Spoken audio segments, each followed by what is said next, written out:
Et vous devez savoir maintenant que dans chaque dispensation, dans chaque génération, Dieu a besoin des hommes qu'on appelle les acteurs. Dis avec moi les acteurs.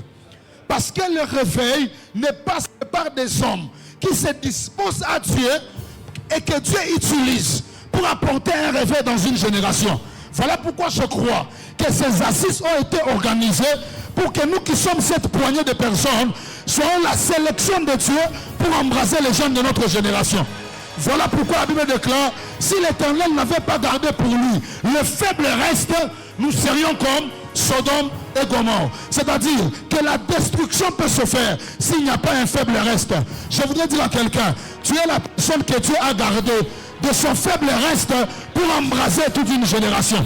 C'est là que l'homme de Dieu avait dit, écoutez, lorsque mon Dieu, la broïka masopa, lorsque Samson voulait embrasser les champs de Philistins, il n'a pas utilisé beaucoup de renards.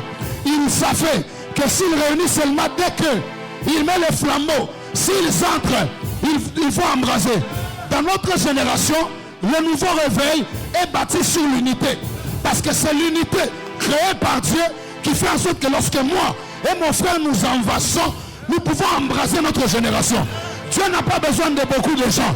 Il a besoin de nous pour embraser notre génération. Mais maintenant, écoutez, toutes les fois que Dieu veut te choisir pour embraser ta génération, il te fait vivre une nouvelle expérience.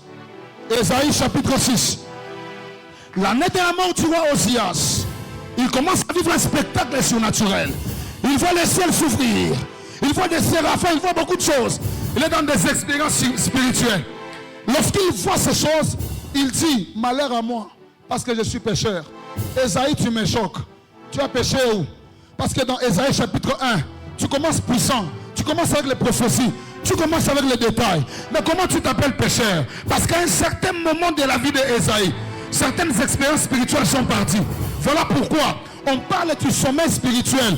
Lorsque certaines expériences que nos pères vivaient et que nous on vivait avant, on ne les vit plus. Écoute, s'il y a des expériences que tu vivais avec Dieu, que tu ne vis plus, tu es dans le sommeil. Dieu vient, mon Dieu, Dieu vient. Lorsqu'il réveille Jérémie, il fait vivre des expériences fortes. Mais à la fin, écoutez, la finalité de Dieu, ce n'est pas seulement que Ésaïe soit embrasé seul prophète, mais c'est que par Ésaïe, plusieurs soient embrasés. C'est là que Ésaïe devient l'acteur du réveil pour sa génération. Dieu pose la question, qui enverrai-je et qui marchera contre nous? C'est la question que Dieu pose à notre génération. Le problème, ce n'est pas le feu, Dieu a le feu. Le problème, ce n'est pas les dons, Dieu a les dons. Le problème, ce n'est